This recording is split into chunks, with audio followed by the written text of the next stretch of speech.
Okay, as I travel the state, I get to interact with a lot of Iowans, and they truly are looking for a leader that will kind of stand up for the American people, for this country, for our freedoms. They want somebody that has the moral conviction to do the right thing, even when the right thing is really hard.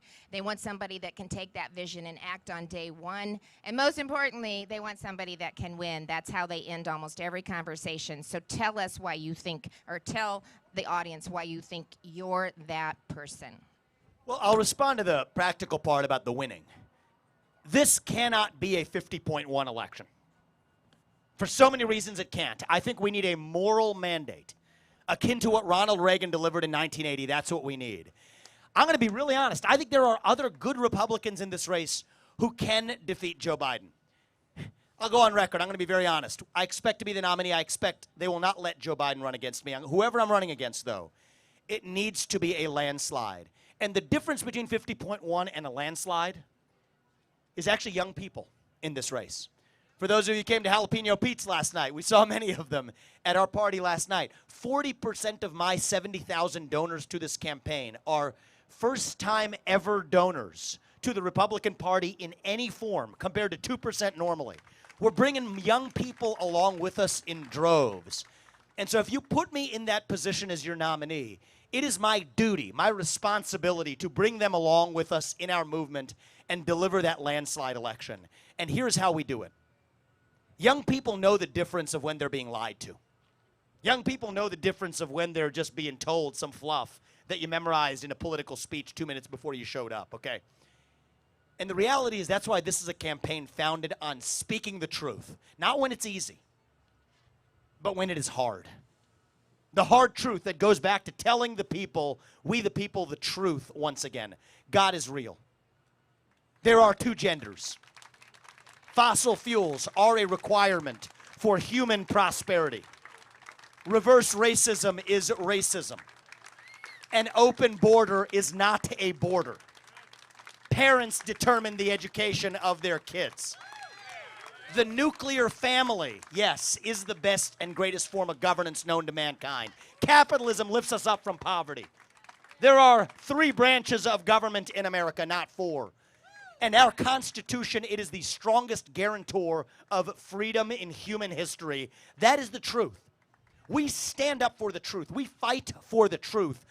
That is who we are.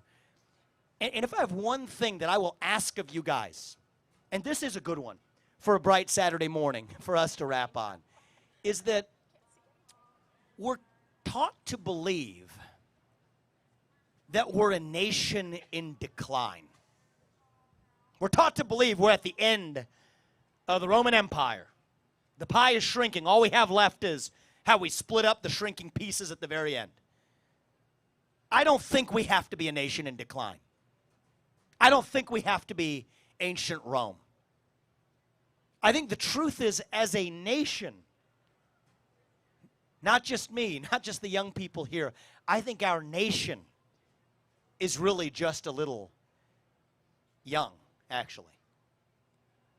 Going through our own version of adolescence. Figuring out who we're really going to be when we grow up. When you view it that way, at least for me, it takes some of the pressure off.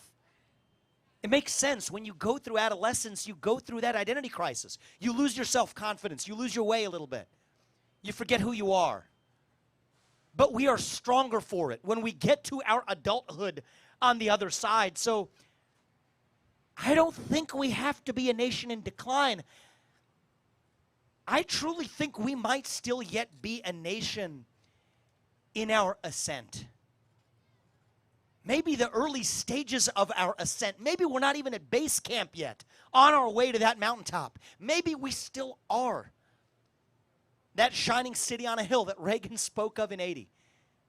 That place where no matter who you are, where your parents came from, what your skin color is, how long your last name is, my case, that you get ahead in this country with your own hard work, your own commitment, your own dedication, and that you're free to speak your mind at every step of the way. That's the American dream. That's what we are running to. And that is what we together are going to revive to save our great nation. Thank you guys Vivek for having me. I Ramaswamy! appreciate you guys. Thank you. Thank you.